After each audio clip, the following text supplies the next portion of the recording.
Bonjour à tous.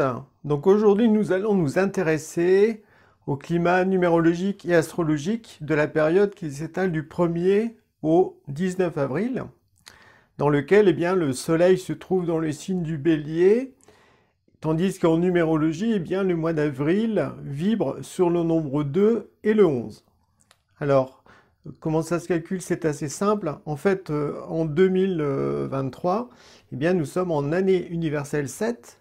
Donc année 7 plus quatrième mois de l'année, ce qui nous donne 11, et 11 que l'on réduit à 2. Donc on a trois éléments, ou même quatre on va dire. On a le signe du Bélier, avec le printemps qui émerge.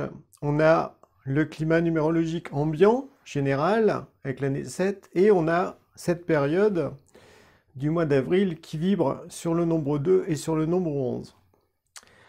Je dois vous avouer que quand j'ai commencé à réfléchir à ce que je voulais dire dans cette vidéo, c'était pas évident, parce qu'en fait, ce sont un petit peu comme des énergies un peu contradictoires, d'où le titre de la vidéo, tiraillement et choix à faire.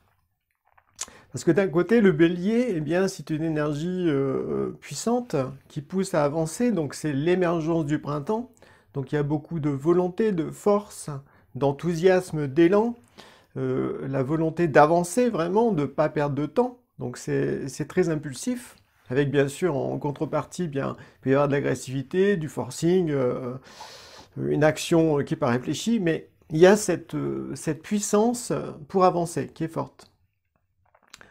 En contrepartie, l'année 7 demande de faire preuve de sérénité, de prudence dans les actions, de faire du tri aussi, de se détacher, de voir qu'est-ce qui est vraiment essentiel dans sa vie. Et puis, le mois universel 2 pour avril vibre sur le fait que 2, ça veut dire qu'il y a deux pôles. Donc il y a un côté le monde ancien, et de l'autre côté il y a le monde nouveau. Encore faut-il arriver à les discerner, à les conscientiser. Donc le nombre 2, souvent, c'est une période un peu oscillante, parce que c'est relié aussi à la Lune. Donc on peut passer par des hauts et des bas, et c'est comme si on peut être un peu perdu dans la confusion, d'où la nécessité de mettre la lumière pour comprendre ce qui se passe en soi, dans le monde, de façon à pouvoir ensuite faire les bons choix. Le 2, ce mois d'avril, met l'accent sur les relations, met l'accent sur la collaboration, sur le féminin également. Féminin que l'on retrouve avec l'année 7. Parce que ce qui relie ces deux nombres, on va dire, il y a peu de points communs, mais quand le 2 accepte au fond de prendre un certain recul au niveau de ses relations, pour essayer d'être lui-même en fait, ce qui relie le 2 et le 7, c'est la dimension du détachement. Attention, il s'agit d'un détachement psychique, c'est-à-dire c'est intérieurement, on accepte d'être seul, ça ne veut pas dire qu'il faille rejeter les gens. Donc détachement, paix également, être en paix avec soi-même, être en paix avec les autres, être en paix avec Dieu, être en paix avec le monde. Et puis il y a la dimension du féminin sacré, où justement il faut comme renouveler son image du féminin ou de la femme durant cette période. Donc ça c'est pour le nombre 2, qui bien sûr invite souvent à faire du tri. C'est comme s'il fallait séparer les choses en deux camps, en deux pôles. Ce que l'on a envie de garder et ce qu'on va développer, puisqu'il faut accepter de lâcher, parce que c'est devenu obsolète. Donc il y a cette dimension de mise au clair, de distinction, avant de passer à l'action. Parce que si on veut passer à l'action sans avoir mis cette distinction en lumière, qu'est-ce qu'on va faire impulsivement? On va vouloir, au fond, conserver les moments agréables du passé, et donc on va engager toute son énergie comme pour faire perdurer le passé. Alors que l'énergie du bélier invite carrément à s'ouvrir au nouveau, au futur. Donc d'où les contradictions que l'on peut ressentir en nous, ou les tiraillements. Et ensuite, il y a ce mois d'avril vibre aussi sur le nombre 11 à un niveau supérieur. Donc le nombre 11, là encore, il y a comme 2 1 qui montent. Il y a une sorte de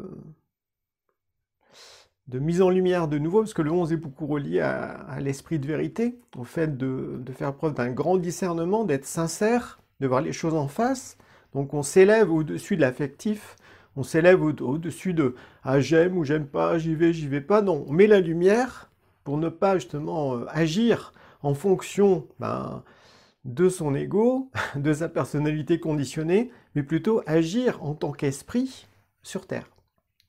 Donc le nombre 11 invite comme ça à s'élever au-dessus des habitudes du monde ordinaire pour avoir une vision d'ensemble et de là, eh bien, percevoir les réels enjeux de notre époque et pouvoir faire des choix en conséquence.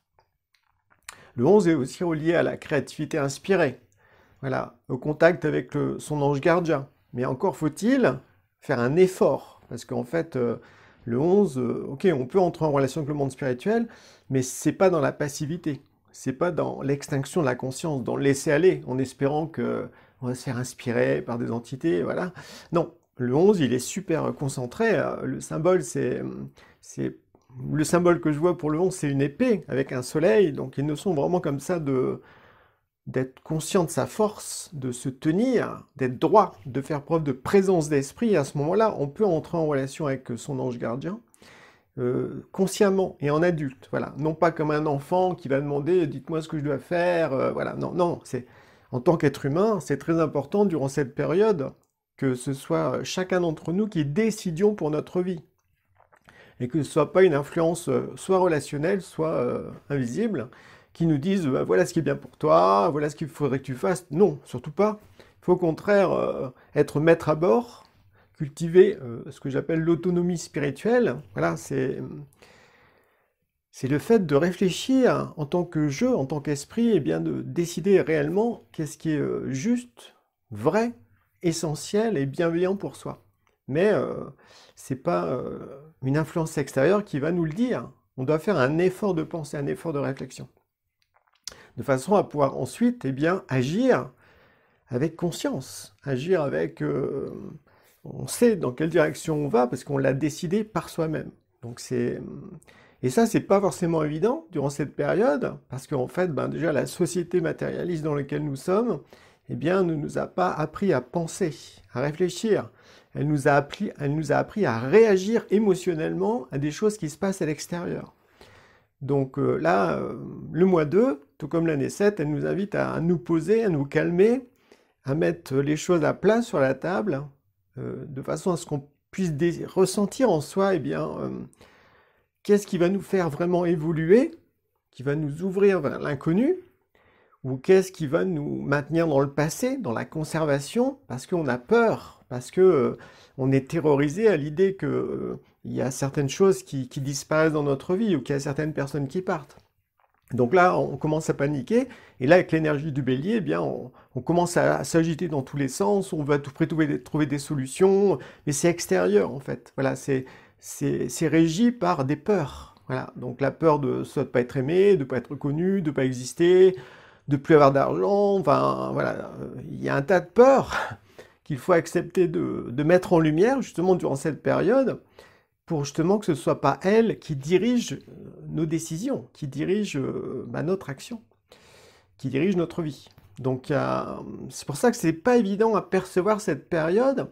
Il peut y avoir une sorte de chaos, de confusion, de tiraillement, et c'est pour ça que c'est important de prendre de la hauteur, de regarder posément, comme si on s'observait, un peu comme un inspecteur de police qui observe une scène, pour essayer de comprendre les tenants et les aboutissants de ce qui se passe dans notre vie, voilà. Et de là, après, percevoir réellement dans quelle direction il faut orienter ses efforts, son élan du bélier, sa conscience, ses sentiments, ses paroles, son énergie, en fait, à tout niveau. Donc, ce qui peut nous aider durant cette période, eh bien, c'est de bien nous relier notamment à la période de Pâques, parce que, eh bien, le signe du Bélier, eh bien, c'est le signe qui lance, on va dire, le démarrage du printemps. Donc, c'est d'un point de vue de la nature, le renouveau a lieu à ce moment-là, avec l'équinoxe du printemps. Voilà, c'est pas le 1er janvier. D'un point de vue de la nature, le lancement de l'année, on va dire, c'est le 20 ou le 21 juin, le 20 ou le 21 mars. Et donc, nous sommes dans ce premier mois du bélier, du printemps, qui pousse au renouveau. Voilà. Et ce renouveau, eh bien, il est toujours lié à la fête de Pâques. Donc fête de Pâques qui aura lieu cette année le dimanche 9 avril. Voilà, donc sachez que la fête de Pâques, si vous ne le savez pas, est toujours définie en fonction de la première pleine lune qui a lieu, de la première pleine lune du printemps, qui a lieu justement dans le signe du Bélier. Donc là, la pleine lune aura lieu le jeudi 6.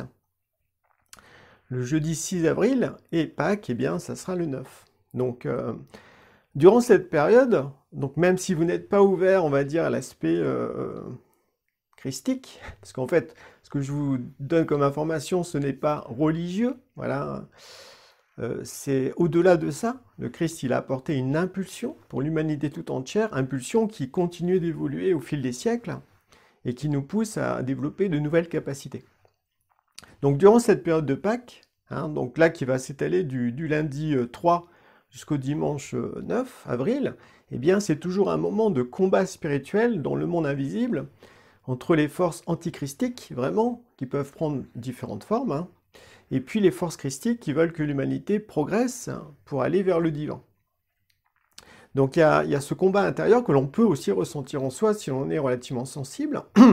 Et durant cette période, eh bien, il y a toujours une sorte de renouvellement qui s'opère par rapport, si on fait référence à l'astrologie, par rapport aux différents mondes astrologiques, aux différentes sphères de conscience, sphères planétaires, parce que le lundi, eh bien, c'est le jour de la Lune, eh bien, dans la semaine sainte, le Christ a purifié les énergies lunaires, voilà, qui étaient vécues sur Terre, mais aussi eh bien, dans les cieux. Donc c'est à ce moment-là qu'il y a eu au fond la purification. Voilà, le Christ a chassé le marchand du temple et il a aussi maudit le figuier qui correspondait à une ancienne sagesse qu'il fallait accepter de lâcher. Le mardi, c'est le jour de Mars, donc c'est le jour du combat, c'est le jour des joutes oratoires. Et donc c'est là où le Christ, en fait, il aligne tous ses adversaires avec une parole de vérité. Il les met face à leurs mensonges, à leur hypocrisie. Et le soir, eh bien, il annonce la petite apocalypse que l'on retrouve bien dans Matthieu, dans l'évangile de Matthieu, où là il expose ce qui va arriver dans le futur. Le futur, c'est maintenant en fait, on y est. Donc c'est intéressant le mardi de relire cette petite apocalypse et essayer de faire des ponts avec notre époque. Le mercredi, eh bien, le Christ va purifier la sphère de Mercure. Voilà. C'est le jour où Marie-Madeleine va laver les pieds du Christ avec une huile sacrée, puis couvrir sa tête aussi de cette huile. Et c'est à ce moment-là où Judas va décider de le trahir. Donc il y a vraiment le choix entre l'acte spirituel ou l'acte matériel, le mercredi. Le jeudi, eh bien, c'est le jour de la scène, donc la communion avec les disciples et puis le mystère du pain et du vin. Le vendredi, très tôt à l'aube, le Christ est arrêté, puis donc là c'est le jour de Vénus. Donc c'est le jour de la purification de la sphère de Vénus, et donc là on découvre l'amour sacrificiel. Donc c'est quelque chose qui est relié à certaines souffrances, on va dire, pour passer un cap. Donc là, le Christ est arrêté, il est jugé, voilà, il porte sa croix, il est flagellé, il est crucifié, il meurt. Donc le vendredi saint, c'est super intense comme énergie. Le samedi, c'est la mise au tombeau. Enfin, le Christ est déjà dans le tombeau le vendredi soir. Donc le samedi, c'est plutôt la descente aux enfers. Le Christ va purifier la sphère de Saturne et aussi va libérer les défunts qui étaient prisonniers dans les enfers. Et le dimanche, c'est le jour du soleil, le Sunday, et c'est la résurrection. Le Christ se ressuscite dans son corps de gloire. Donc il a vraiment vaincu la mort, et cette résurrection qu'il a vécue, c'est pour l'humanité tout entière. Donc c'est-à-dire que le dimanche de Pâques, au fond, en nous, si on a combattu certains bouts de notre passé, de notre ego, de nos conditionnements, eh bien, on peut comme ressusciter dans notre conscience. Donc c'est ça qu'il faut viser en fait durant cette période, c'est d'accepter qu'il puisse y avoir des moments difficiles, des combats, mais au fond, en se reliant en Christ, eh bien, on a l'espérance de la victoire. On a l'espérance de la résurrection, qu'en nous, on peut ressusciter une partie de notre vie, ou une partie de notre conscience, de notre pensée, de notre façon d'entrer en relation, de notre façon d'agir. Après, ça dépend de chacun. Et suite à ça, eh bien, nous serons invités eh bien, dans la période qui suit, entre le 9 et le 19, eh bien, comme ancrer ce renouveau, ce choix cette résurrection qu'on a vécue en nous dans des actes, dans une attitude, peut-être le fait de développer une nouvelle qualité, une nouvelle vertu, de s'intéresser à une nouvelle connaissance ou un nouvel idéal, de se lancer dans un projet, de prendre des grandes décisions, mais en connaissance de cause. Donc c'est vraiment une période super intense, d'où l'importance de se relier à la dimension christique ou à la dimension spirituelle pour y voir plus clair et ne pas en rester au niveau de la personnalité qui, elle, ne voit que les apparences des choses, que le monde matériel, et est coupée de l'invisible, est coupée du spirituel. Donc durant cette période, eh bien, c'est une mise en lumière pour ensuite accomplir des actes justes, évolutifs, qui vont nous permettre d'avancer dans notre destinée et de révéler davantage notre esprit, notre jeu véritable, pour apporter des choses bonnes dans l'humanité, un renouveau. C'est comme si vraiment durant cette période, on a le choix entre le monde ancien, est-ce qu'on reste dans les références du passé, on veut rien changer, mais ce qui fait qu'on se durcit de plus en plus, et où est-ce qu'on rentre dans ce courant de nouveauté, dans le nouveau monde en quelque sorte, on s'ouvre carrément à autre chose, qui est plus léger, qui est plus fraternel, qui est plus respectueux de la liberté de chacun, qui repose plus aussi sur l'autonomie, c'est-à-dire que chacun se prend en charge, il arrête de dépendre de qui que ce soit, et puis il prend ses décisions en son âme et conscience, et il en assume les conséquences aussi. Voilà, il y a ce choix comme ça entre deux mondes, d'où le tiraillement qu'on peut ressentir en nous, où on est vraiment invité à lâcher un bout du passé, un bout de quelque chose que l'on tenait, mais qui en fait a fini son temps, est devenu obsolète, pour faire de la place en nous et ressusciter à quelque chose de nouveau. Et là, d'un coup, c'est comme si la porte du futur s'ouvrait, et ça apporte de l'espérance, un vent, voilà, une ouverture, l'espérance que le futur sera meilleur, qu'on va pouvoir se révéler davantage, on va pouvoir avancer dans notre destinée, et oui, prendre davantage conscience de qui on est réellement en soi, et puis de ce qui se passe réellement aussi dans le monde. Donc voilà ce que je vais vous partager pour cette période, du 1er au 19 avril. Donc je vous souhaite une bonne semaine sainte, et bien des bons choix à faire. Au plaisir de vous croiser dans une prochaine vidéo. Bye bye.